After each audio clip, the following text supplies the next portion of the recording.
And we are live. Mic check, mic check. How's everybody doing this week? Lots of stuff going on, especially coming out of the Splinterlands Town Hall this week. We can talk about a lot of different topics. I've been active in Splinterlands. You can see that I am on my free-to-play account, which I've been playing it for about a week and a half now. We can talk about the free-to-play experience. We can talk about the regular experience. Also been playing Atlas Earth. I put out a big Splinterlands video last night, if you happen to catch it. I spent a little bit more than 1 million glint beefing up my cards for Splinterlands on my main account, and that was fun. Now, it took me a while to save up that glint, but we can talk about that if you wish. And once again, we can talk about all the things coming out of the town hall as well, whatever you want to talk about. But thanks for tuning in. This is Bronze Dragon once again coming to you for our weekly Saturday morning stand-up, where we talk about Splinterlands, other games on the Hive blockchain, Atlas Earth, other play-to-earn games can be thrown in there as well. But Splinterlands and Atlas Earth are the major topics here, and we do it on a weekly basis, Saturday, 11:30 a.m. to usually 12:30 p.m. Eastern Standard Time. So I appreciate everybody that takes time out of their day to watch my videos and stop by on Saturday to chat. So let's jump into chat and see what everybody's saying. Crypto Beavers in the house. Good morning, good afternoon, good evening, depending upon where you happen to be in this fine world. I know some people tune in that it is late night or early morning there. So I extra appreciate people getting up in the middle of the night to chat with us. So welcome, Crypto Beaver. KGMJM's in the house. Welcome. Says, what's up, everyone? 1,000 away from having 11,000 Atlas bucks. Going to max out my passports. Nice. You know what? I completed, just on the Atlas Earth topic, I completed my January challenge ladder early on, like within 5 days of the beginning of January, because they had made it a lot easier. And I had thought back, I went ahead and I was kind of in the middle of my present tier, and I went ahead and pushed to the end of the tier so I could just sit here and wait for February. But I have been picking badges up just one at a time here and there, instead of switching over hardcore and going all parcels and then all badges. I've been kind of integrating the badges in. Plus, I think it helps if you happen to remember, if you're somewhere where you haven't been in a while, or you're out of your usual territory, so to speak, pick up those badges, because first of all, you probably won't be back there for a while, and you might as well go ahead and pick them up. So it's good to have a little bit of extra Atlas bucks in your account to pick up those badges when you can, because it just helps you in the long run. Gathering the Magic is here. Welcome. Says, good morning. Love the 1 million glint video. Wish I could get anywhere near that much glint to spend. I think it took me about 4 seasons to save that up. I'm guessing I didn't keep track of it, but I think about that, about 2 months. And you know what? It also took me, the extra glint during the last season to celebrate the holidays definitely helped. And all over the last, I've mentioned this in various videos, but over the last, I think 4 seasons, I've also rented extra SPS. So I basically doubled, by renting, I basically doubled the amount of SPS I had staked during the last 7 days of each season specifically, because the first few days of the season I just don't do very well, because people are moving around, moving back up, and I end up getting beat a lot. I think those last 7 days of the season are the kind of prime battling, and I think by the last week of the season, everybody's kind of moved around and they're in the specific range where they're going to be, and then I can use extra energy and I can use that extra rented SPS to beef up the amount of glint and SPS I earn. So that's been my strategy. It's been working pretty good, and it's not too expensive to rent SPS. The whole renting of SPS kind of, I think it's interesting, but I think it's kind of a weird thing, So Either way, thanks a lot. I had fun making the video. I was looking forward to it. I almost made it like last season. I'm like, oh, I don't have quite enough to spend $1 million. But after this went down, I did. So I had fun doing it. Young Eagle 95 is in the house. Good morning. Welcome. Thanks for coming by. Bolts 85 is here. Hello. Good morning, all. Bananas is in the house. I see Bananas is quite active on Discord. See him talking about stuff all of the time. Thanks for dropping by, Bananas. Says, I'm going to try to save up, Glint, but it is hard. Yeah, it's hard to, you know what? This is my free-to-play account that I have up that I've been testing out. And I've been kind of pushing it and seeing what I can do, what I can't do, what's logically, what could a person get out of a free-to-play account. KGM was nice enough to allow this account into the guild, and I've just been basically, I played in the first guild brawl with this account, and I'm going to do a video that tells about the limits of playing free-to-play. The limits are obviously there for a reason, right? I think the free-to-play overall is there just just a trial, right? Jump into the game, play a few games, play a week or two in free-to-play, decide whether you like the game. But it strongly pushes you into needing to buy some stuff, right? Which is obviously the goal. You know, the next step would be to get the spell book and then buy some. But you don't have to necessarily buy the spell book. It would just help out. And that's interesting because I heard Matt talk about in the town hall this week about them adding some extra things to the purchase of the spell book. Like until the new set Conclave Arcana comes out, then they might be adding a few packs of Chaos Legion. I think he said 5 maybe. I don't know. Either way, they were talking about adding a few free packs to the, you know, when you buy the spellbook, you get a bunch of extra stuff. So they're really beefing up the value of buying the spellbook, because when you buy the spellbook now, it costs $10, right? Well, you're getting 350 of credits right off. So that brings it down to 650, right? Because that 350 of credits you can turn around and buy cards, you can rent SPS, whatever you want to do.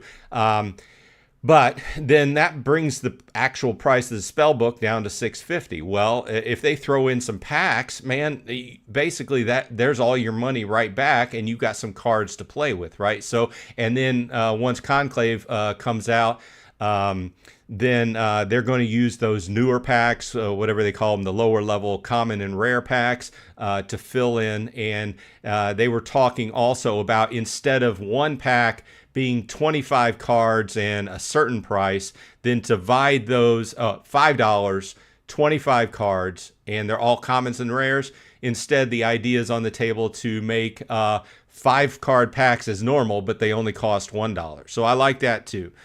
So lots of cool ideas and a lot of things I'm learning about this free-to-play. I think it's going in the right direction, and they're continuing to work on it, but I need to do a separate video on that.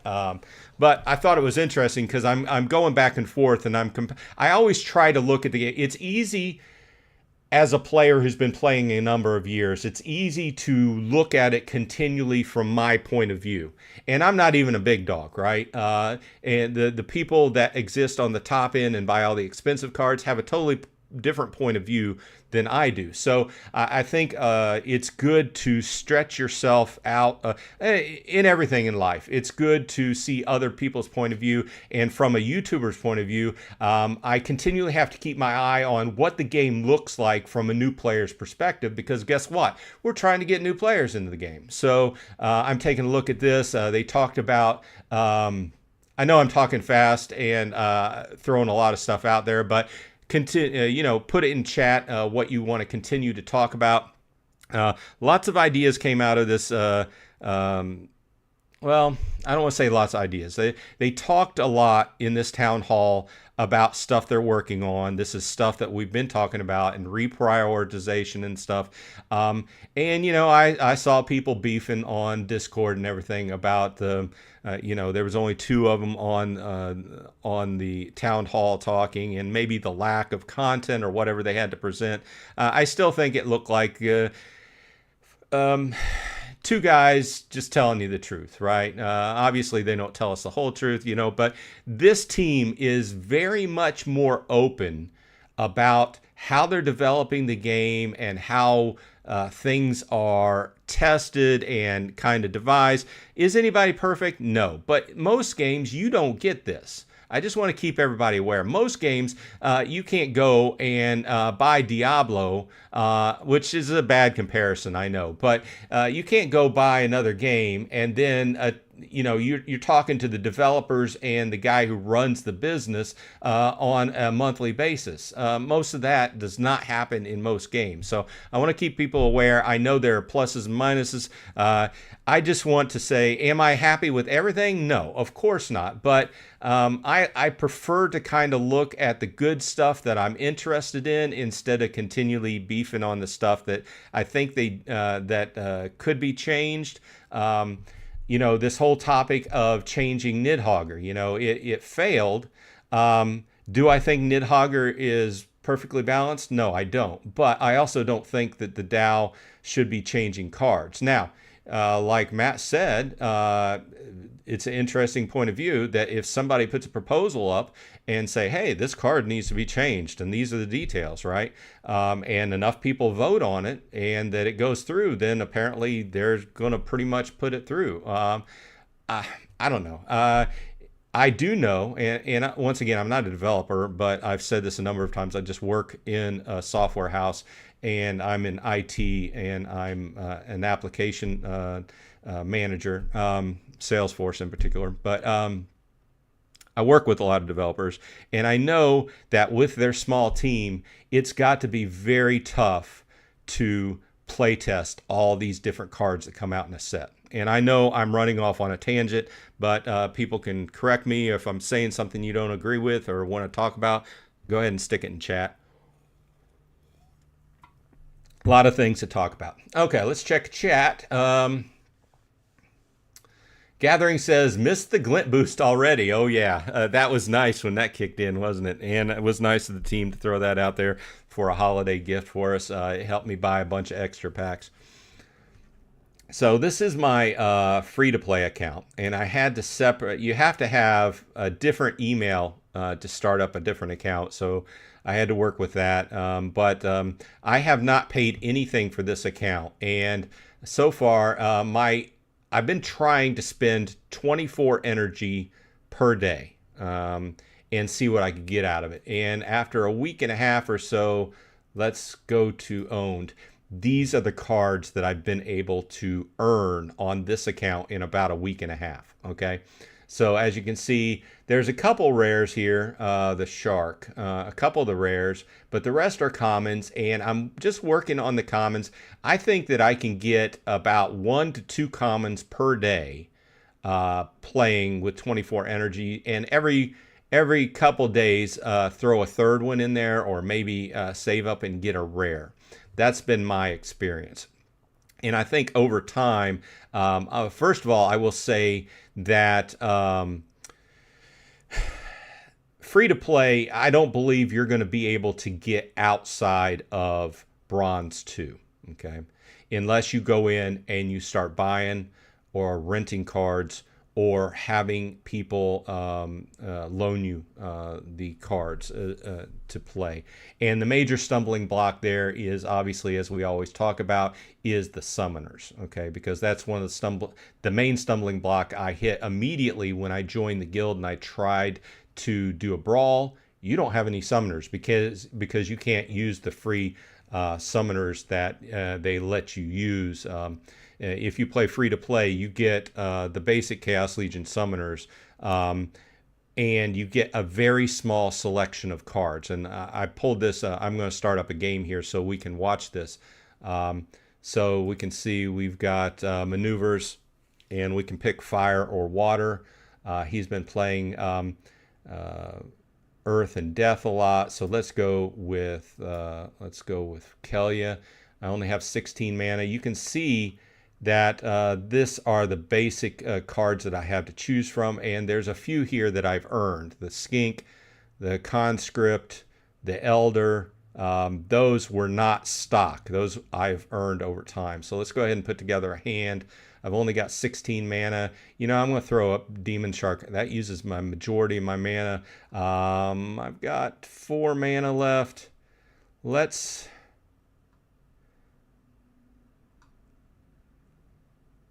do this. Throw a little bit of range damage in there. Okay, let's check out chat and see what everybody's saying.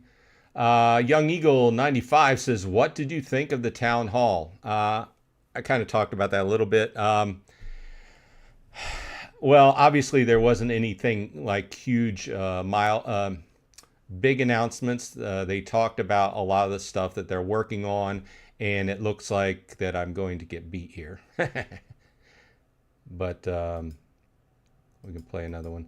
I know people were not satisfied with it. I thought it was okay. I think that, once again, I think to me, even an okay town hall is without like a huge amount of a lot of like huge, you know, artwork drops or big data drops. I think we're just starting off the year. The guys just got off vacation. Let them get up and rolling and put out some of the stuff that they've talked about. This is a mixed bag. Oh, it's all neutrals. This should be interesting. I'm going to... Oh, no neutrals, not all neutrals. Okay, so I still only have 17 mana to go.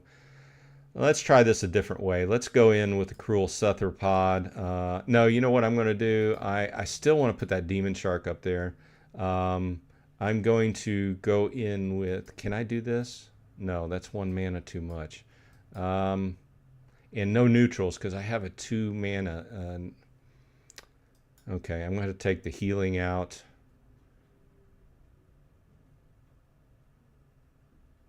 Let's go in with...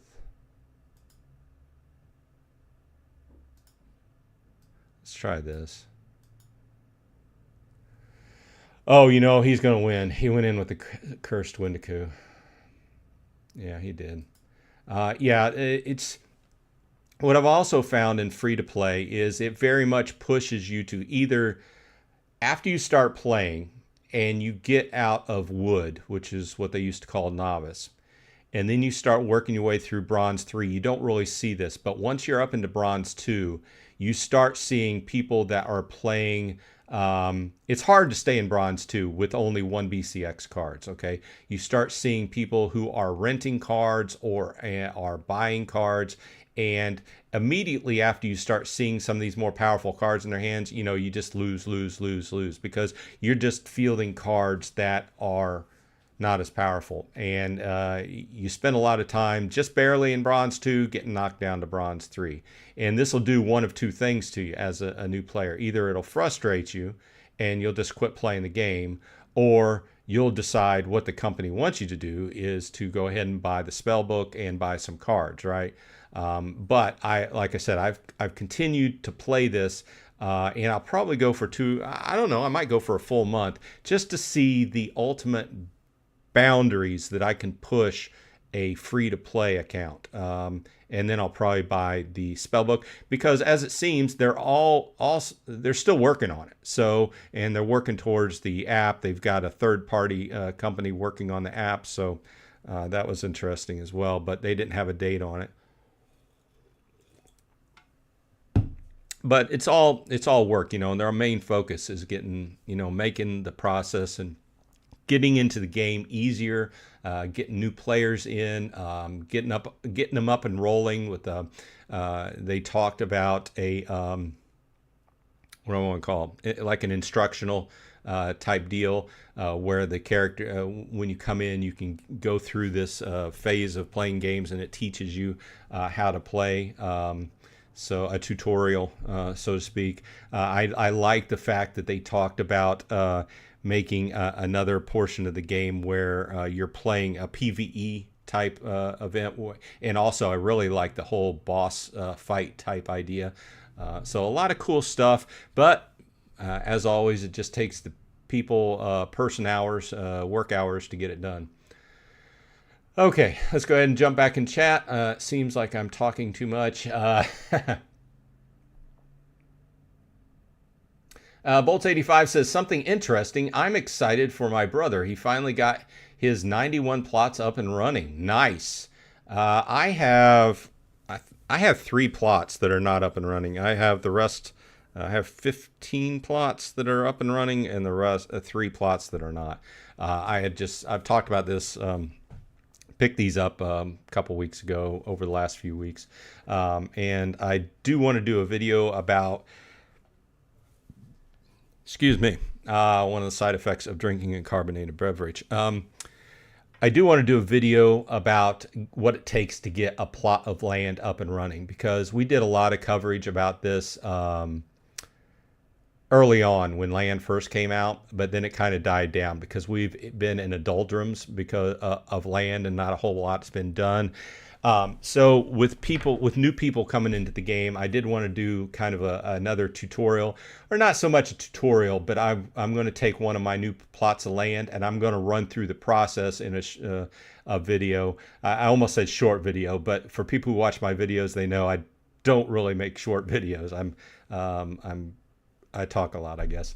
Hopefully my videos give out a lot of data too, but go through the process of what it takes to get a plot of land up and running. So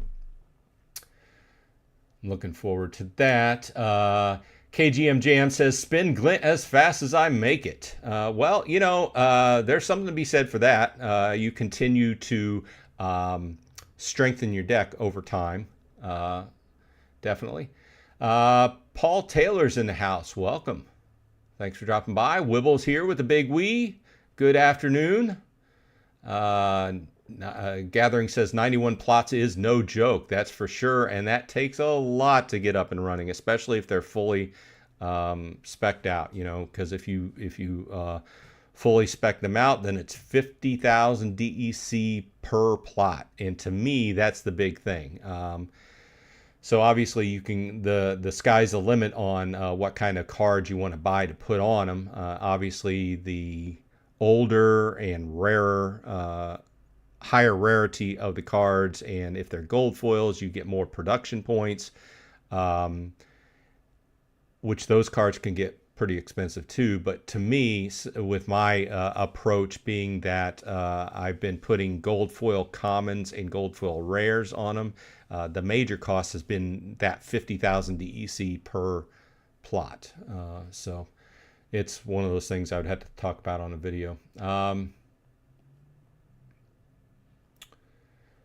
Luke is in the house. Welcome. Anyone watching Solana? Nice green massive candle. I am not. I am one of those guys that does not watch the markets much.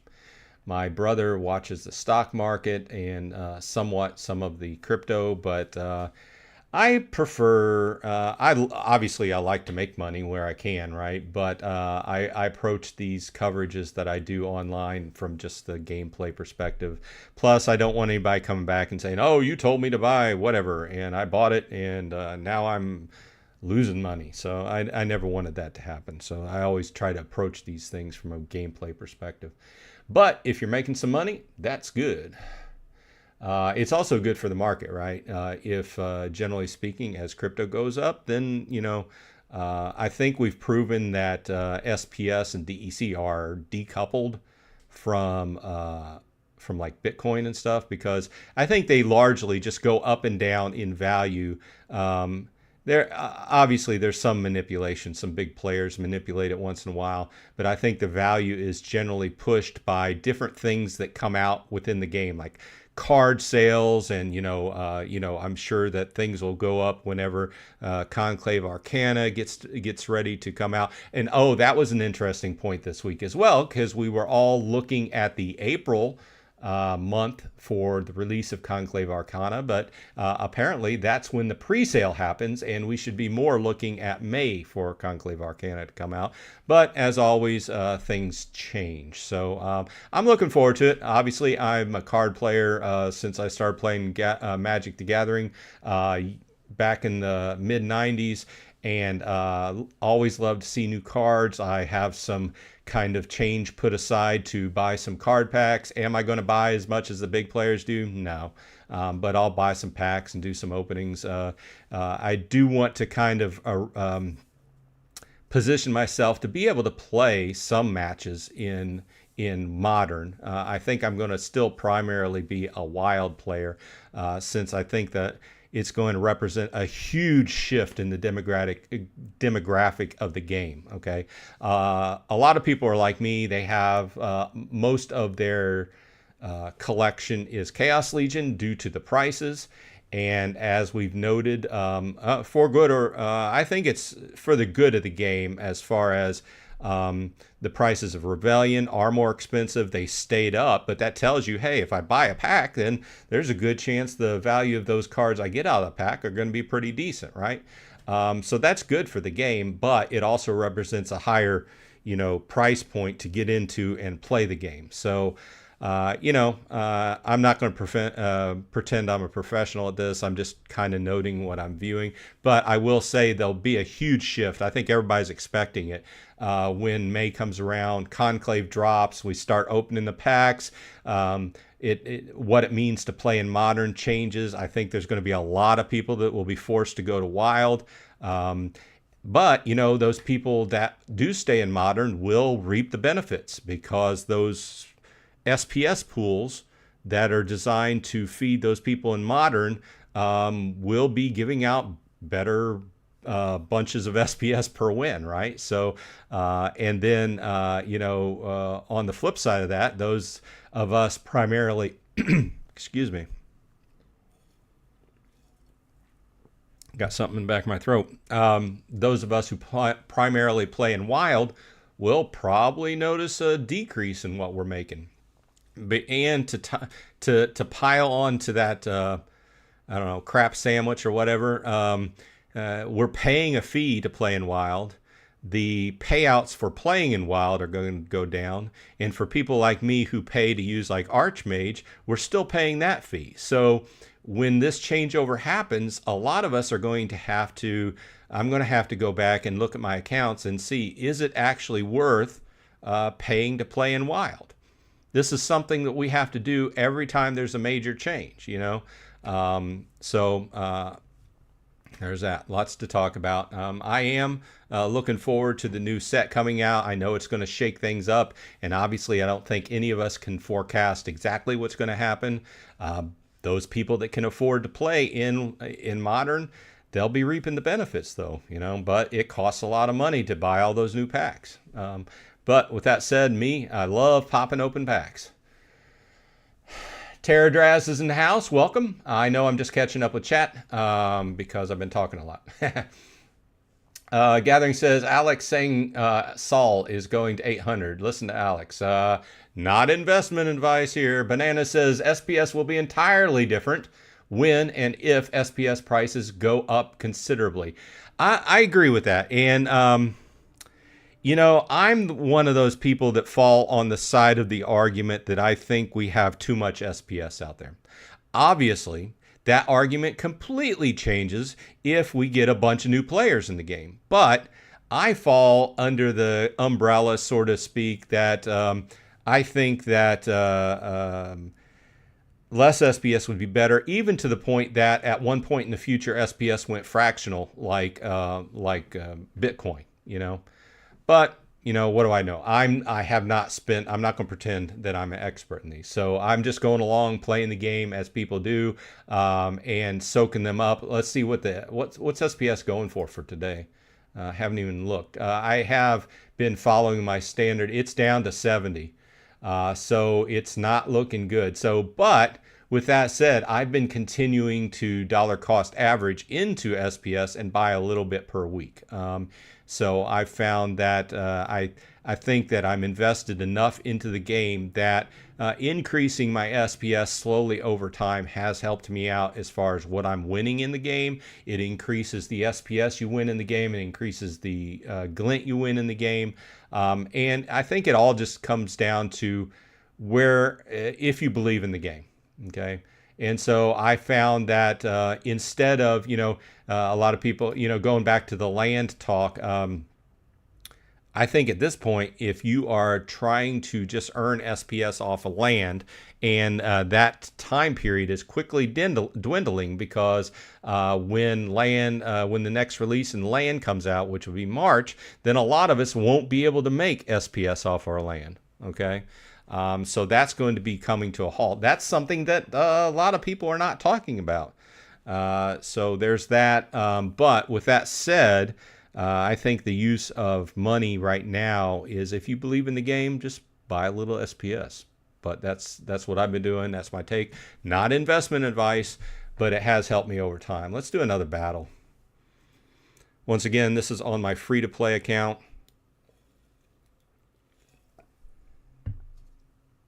Okay, let's look at some more chat.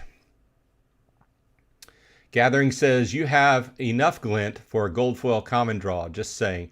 Yeah, but you know me. I'm focusing on maxing out my my full regular set before I'm even thinking about gold foil. Okay, my opponent is mixed up here. We've got Super Sneak. I usually love playing water in Super Sneak. I got 37 mana, so that's pretty good. Let's pick up.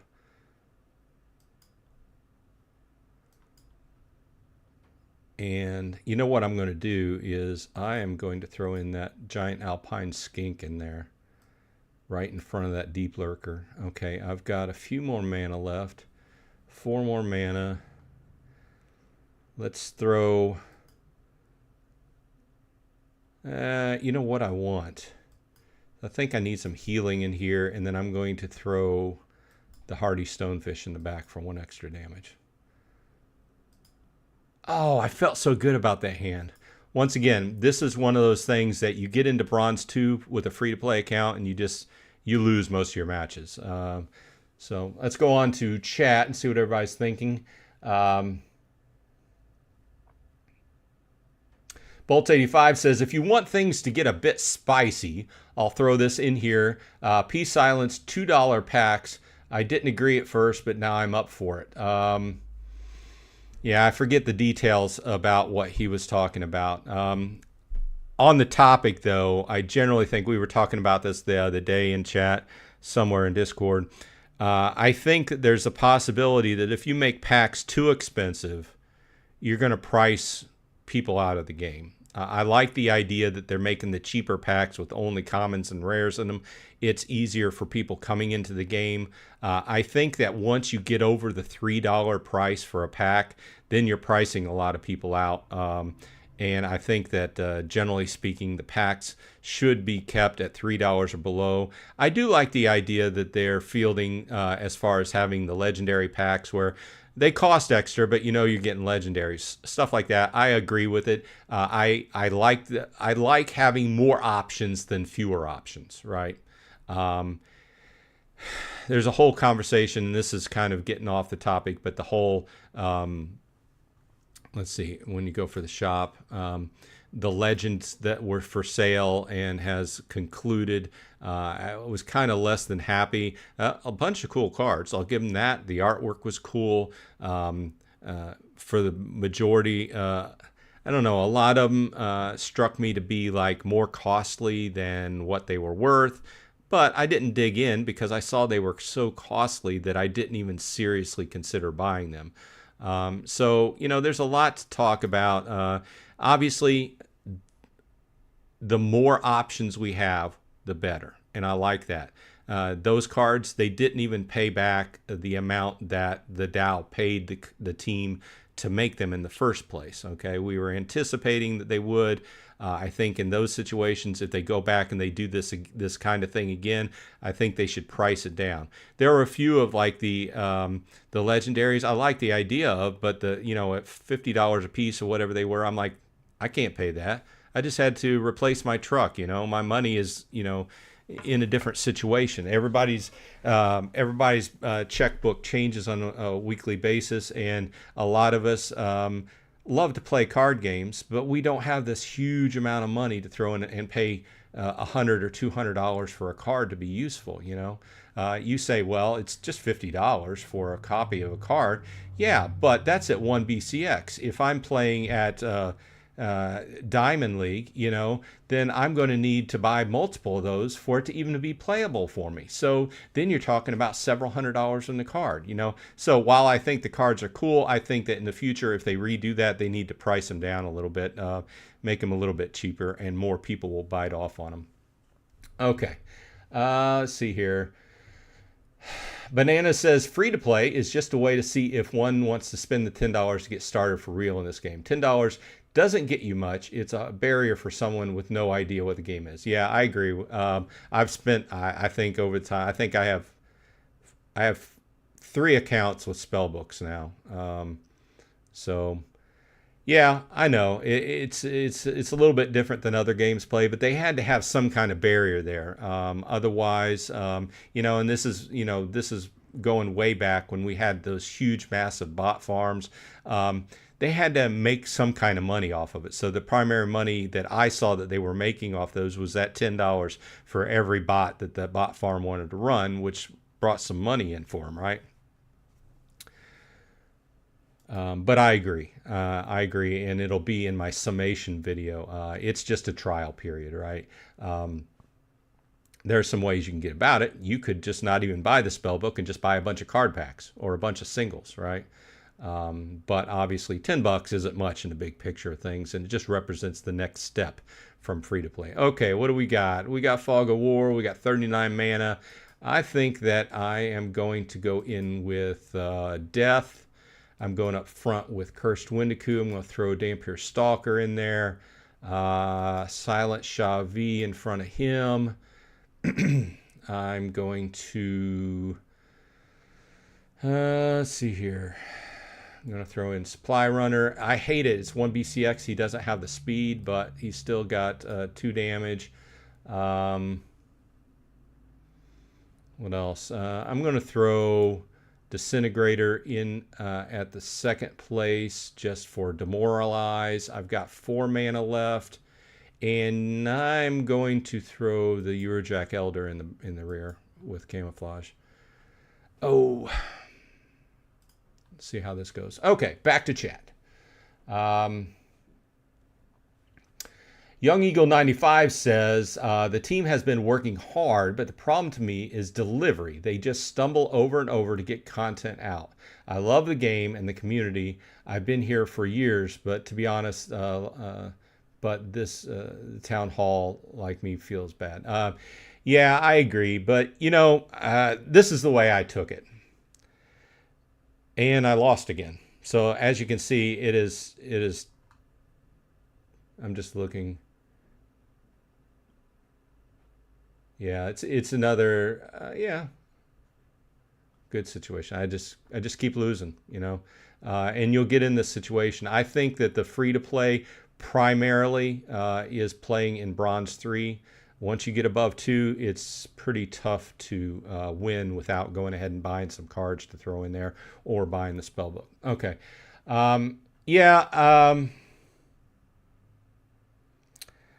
since I'm used to working with developers, first of all, I'll give a shout out to these guys.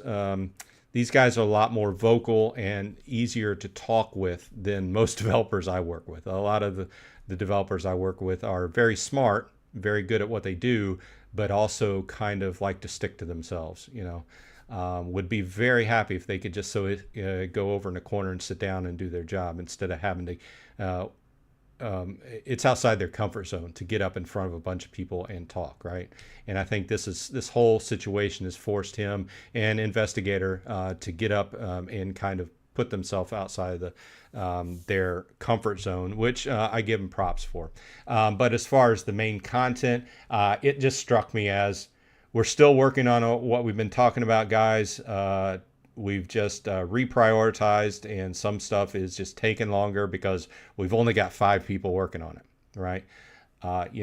So 5 people is not a big development team. I'll give you that, and especially when they have to split their time between development and QE or QA. In a regular development house, you have 2 completely separate teams. You've got they both fall under development, but you got the people actually working on new product and fixing things, and you got the people testing them. So in this case, you know, you've got a small team that's doing both. And I'm not trying to throw up excuses for them. I'm just trying to be realistic. So, okay. But I can see where you're coming from, Young Eagle. Gathering the Magic says, I understand the $2 pack view, but the packs need to be higher priced to keep card values decent. $2 pack means no legendary will be over $5 or so, which is good and bad. Well, it just depends upon how rare that legendary is. With the, I don't know. I still think $3 is a good price for a pack. But once you start going over that $3 limit, then you're just really giving up sales. Okay, Bolts85 says they used to give us airdrops. We could stake them on conflicts. Used to get discounts, and he stated in video. So he's right about dropping the price. Yeah, we used to get a lot of things, and I used to talk about this continually on my videos, and I felt like I was just kicking a dead horse, beating a dead horse, if you know what I mean. So I just stopped talking about it. It's just over time, we have made less and less and less off the game, and the game has cost more and more and more to play. Well, it was fairly expensive during the bull run that came. It was fairly expensive when I got into play, but also the cards, you bought the cards to the point here. I can agree with the point that the pack sale, the pack price has to be up a little bit, but we're also talking about numbers, because the price isn't just dictated by what the price of the pack is. The price is dictated by the rarity. The price is dictated on how many packs overall are sold. That's what we're continually battling. This huge number of Chaos Legion that most people are playing, and this small number of sales of Rebellion that are people bought, and those cards are keeping their value because, you know, there's this big mismatch. Now, once we get everything, once we get Chaos Legion out of Modern, then things are going to completely change. I think there's going to be a lot more value to buying the new packs, so keep your eye on that. Gathering says maybe just buy singles you need and ignore the packs. Well, I've always talked about buying singles from the value perspective of a new player coming into the game. Everybody who plays card games loves to bust open packs. But the fact of the matter is, if you're looking for a handful of specific cards that you need to strengthen your deck, for instance, you know, we all know that where you need to start with is your summoners. You need to get a good set of summoners and then work on the rest of your cards, because the whole basis of playing the game is your summoners, you know. And the more variety of summoners you have, the more situations you can come up with a good hand for, right? And then go from there. In that manner, it's better, in my view, to go ahead and buy some singles, okay, at whatever level you have allocated. It's harder to say that these days because there are not league limits, you know, and that's a complete different other discussion. But you could come into the game and start playing and say, okay, I'm going to buy, let's go into the market and let's sort by summoner. And the Chaos Legions are still going to be the cheapest. Let's go by core. And you can say, well, I'm going to go in and, first of all, I would say that if you're a new player, you need yourself a Kelia Friendle, okay? And the max level for rare is going to be level 8. So you could come in, and the best use case for your money is just to go ahead and bite off and buy a level 8. That's max level. But I understand you're new to the game, and you might not want to buy max level. So just for the sake of argument, buy a level 4. I wouldn't buy lower than a level 4 on a summoner, okay? And you're getting one for $5 max level. And this is going to represent the most expensive of the rare summoners in Chaos Legion. Now, there's a lot of other good ones, but they're going to get, you know, a little bit lower because, well, let's go back to market. Like Tarsa, if you went in for a level 4, it's going to be $264. So if you're brand new to the game and you don't want to bite off on buying level 8s, which would be the best use scenario for your money, because you buy the level 8, you don't have to buy any more after that. and you're generally going to get, like, you know, if you buy a level 8 here, you're paying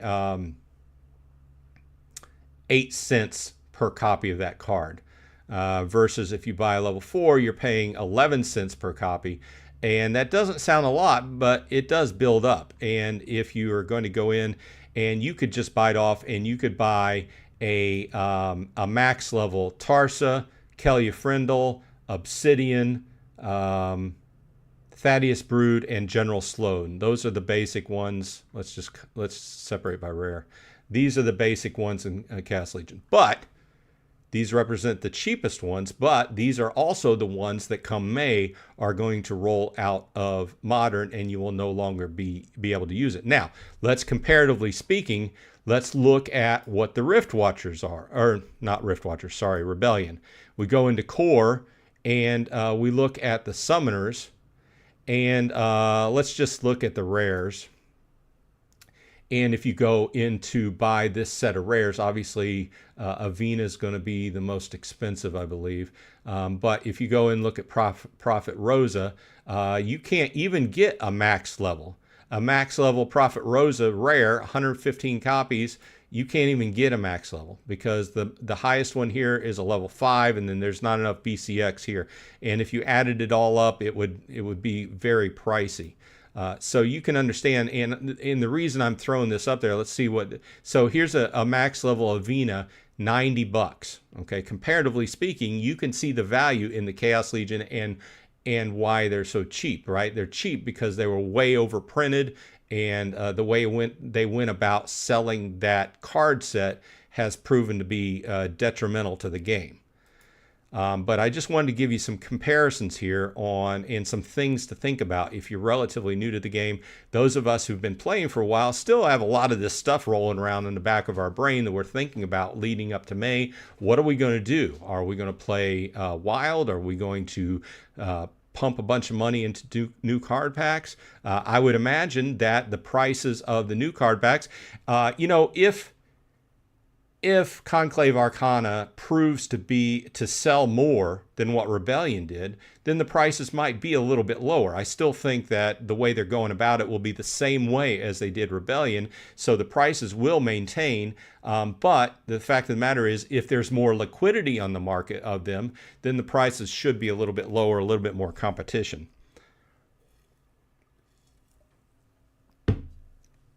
Okay, let's check out chat. I know I'm running behind a little bit.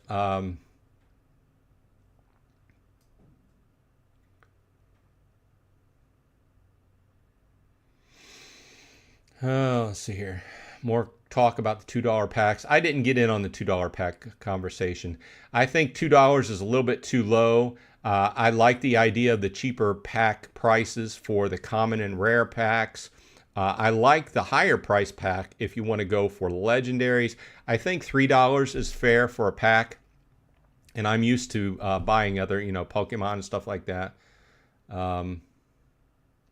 Gathering says even if packs were $2, you would still get less than $2 in cards in most packs you open. That's true.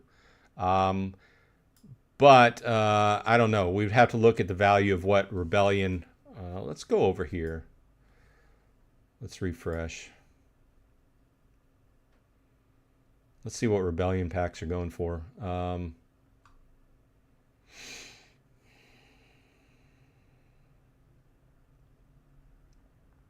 Okay, so here we go. Average price for a Rebellion pack is $371, and the average value of each pack is $310. So this is the way packs are always. In most every case. I know there's some highly specialized cases if you are into buying physical cardboard, where you buy super special packs that the value is mostly going to be there or above what you pay.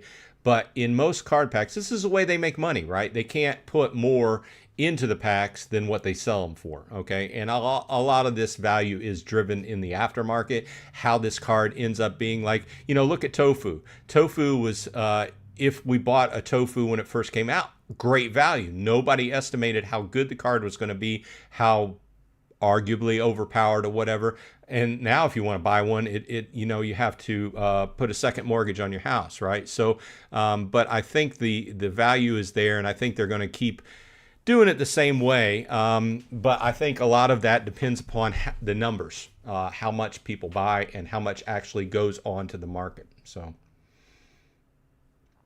Bolts 85 says, at this point, we need a fish hook to attract a lot of new players, and this is a way. I think you just have to make a fun game. I think you have to make a fun game to attract non-Web3 people, because the Web3 people, a lot of them just look at the profit, right? So that's not good or bad. I mean, it's just a different way to look at things, right? So Gathering says, I don't think any packs should be burnt. Print to demand, sell packs on January 1st and end the sale on January 30th. I like that idea too. I think that there shouldn't be, oh, this person does a lot of water. You know what I'm going to do? Guess what I'm going to do? I'm going to play Death. Why? Because it's got -1 to magic. No, you know what? You're playing water. I was thinking back in beta.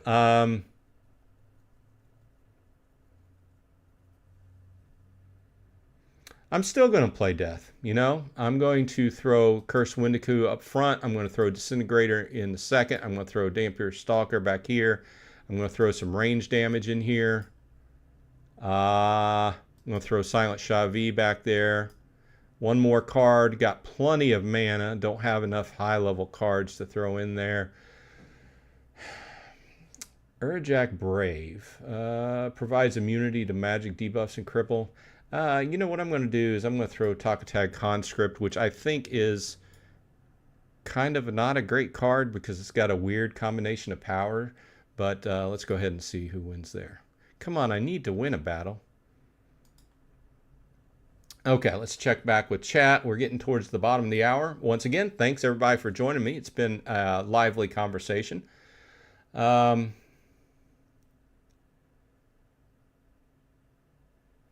Gathering the Magic says, Magic the Gathering never sets print levels. They look at how the market buys packs, boxes, and sells their sales that way. You know, I'm not going to say anything. I have a bad opinion of what Hasbro, and I lost again. So if you're going to play free-to-play, be prepared to lose a lot when you hit Bronze 2. Because you'll win if you get decent enough at playing what cards you have. You'll work your way into Bronze 2, and then you'll get beat back into Bronze 3. Yeah, that's a whole side conversation. I don't like what Hasbro has done with Magic the Gathering. I think they print entirely too much on a yearly basis. Gathering Magic goes on to say, love the PvE campaign mentioned in the Town Hall. I completely agree with you. I forgot what they were calling that, but I like that idea. You and I have talked about it several times over the years, having some PvE kind of content of the game where you can jump in and make some other use of your cards and reap some kind of rewards, whether it's glint or whatever you can get out of it. And fun. Guess what? Fun. F-U-N. 3-letter word. That's what a game's supposed to be, right? Okay. Bolts 85 says, proposals acting like the government, you take the risk and run a business. Oh, you're making a profit. Time, tax, and regulate. Banana says, yeah, I like the idea of having start and end dates, and that's it. If we sell 15 million, cool. If we sell 800K, cool. But we don't have to look at how many we didn't sell. Good idea. Love it. Love it. I, in fact, don't know the impetus to having a certain amount. I think that it was from the whole blockchain thought process. I would think that it would be just easier. Sell the packs. They're created as they're needed. And that's another thing. A completely different thought process. But they came out with T-shirts this week. I didn't necessarily really like this design, and I'm not casting shade. A few weeks ago, I was talking about making T-shirts. They got back to me. He said that they're already working on it, so that idea went down the drain. And I was looking for some basic Splinterlands type T-shirts. These were kind of like I understand it's completely different art design, not casting any shade on this person, but I might buy one of the land T-shirts, but that's kind of beside the point. But I'll wait until they update their main T-shirt shop and get just a basic Splinterlands like this. I'm wearing my Atlas Earth T-shirt. Love these shirts. This is the second one I bought. Really soft. I've got it in 2 colors now.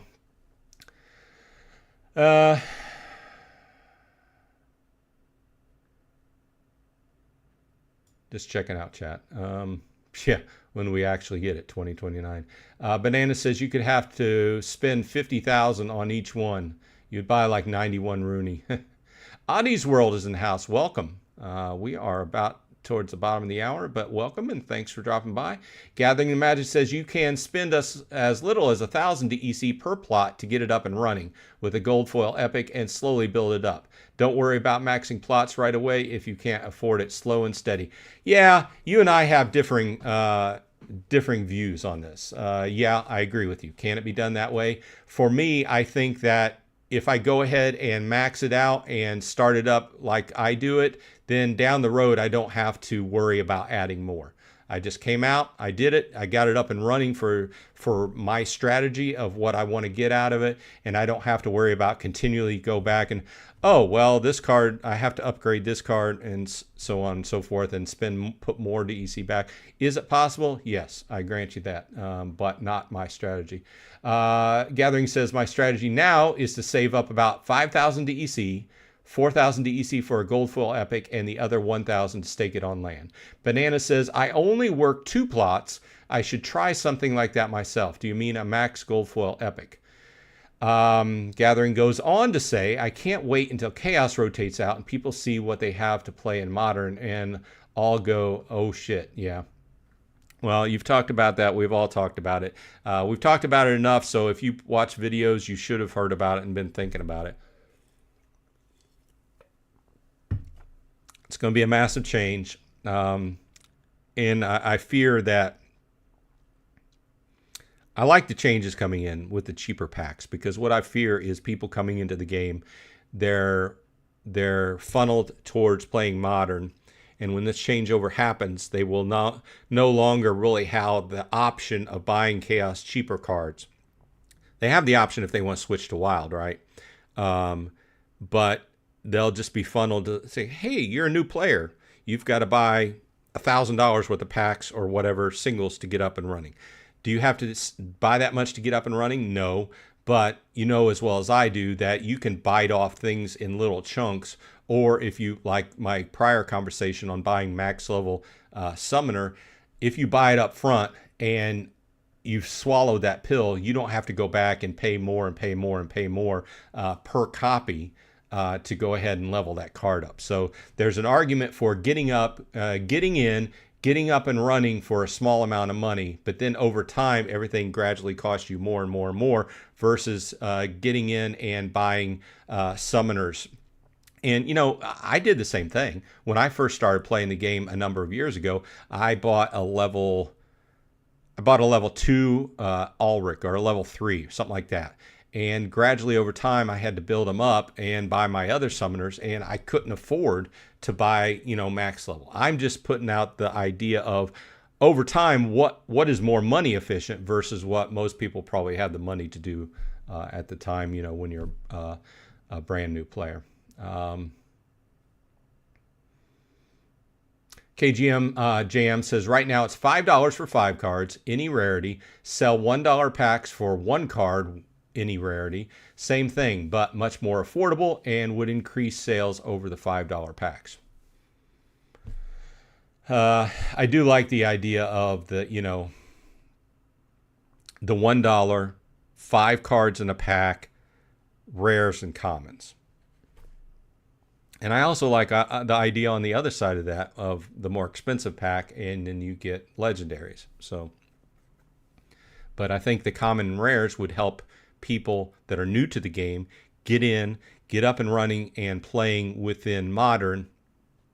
They're not going to have any of those epics or legendaries, but they can fill out their deck, right? A lot of us, it's cheaper to fill out your deck that way. And then concentrate on other things once you get your commons and rares, because, you know, every set has a few commons and rares that are great, right? Every set, I think, that has a few commons and rares that play above their level. You know what I mean? So if you don't have the cards, then you don't have those cards, you know. So new players, Gathering says, new players should just go for the common dual splinter summoners. Cheap, and you only get 14 for a max bronze level starting deck. Yeah, see, that's the thing. If you, yeah, The problem with those cards is they're going to be progressively more and more expensive as you try to level them up. Okay, so if you go to, I think, here's the argument. You're still arguing from the regulated, I'm playing in bronze, I'm playing in silver kind of mindset. That they've proven, they've said this over and over and over again. That's not what they want. Okay, so I don't know how well it's working for you. There's a lot of reports of people that are still fighting in bronze and silver and playing max level decks. So you know, everybody has their own strategy. So go with what feels best for you. Let's go to Rebellion. And he was talking about the core summoners. And why? Oh, we're in items. We need to go to market. Rebellion, core, summoners. And he was talking about the common dual splinters. Okay, so this is what he was talking about. So get a set of these and take them to, like level 2. So you would need 5 BCX of each. So each BCX is like 37 cents. You could get a level 4 for like 10, 12 bucks. Here's level 3 for 350. Here's a tip for the newer players. If you're looking at the card sales and you can buy one that's already combined instead of going down here and buying the 1 BCX, you can usually save some money. But, you know, I do like the idea of dual splinter though, and it costs generally 1 mana less to field these. So, okay, we'll wrap things up. Just seeing what everybody's wrapping up here. Gathering says he got 3 of these just to cover all 5 splinters. Joffrey Jones came in. Thanks for dropping by, Joffrey. Card balancing is pretty bad. Let's see how they do it with CA. Rebellion didn't sell because they were all underpowered. We have talked about how there was a lot fewer of different powers and things within Rebellion. I don't know if that's necessarily why they didn't sell. I can say that when you've got a 5-person team to develop and also test, and then there's the one person that's concentrating on the card balance, it's a tough job. Like I said, I'm not trying to make excuses. I'm just trying to be logical here. But thanks for dropping by, Joffrey. Pompey72 is in the house. To lower the cost of the packs, you can also increase the burn value of the cards. That's possible. I haven't burned a lot of cards over time, so I can't really comment on that. Joffrey rented a Heloise. Immediately feel bad for everyone who bought her. Oh, really?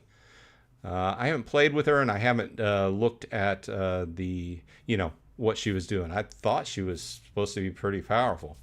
Gathering says she will be under $300 by the end of the sale. Wow. I still can't, myself, I can't pay that much money for a card. I like cool cards. I like cool artwork. I like cool ideas or the way they're pushing things. I like Nate's team's ideas creatively. So I just think they're stuck with a very small team, and it's hard to put out all this different stuff that they're talking about. But thanks for everybody for dropping by. I hope everyone has a great week. This has been Bronze Dragon.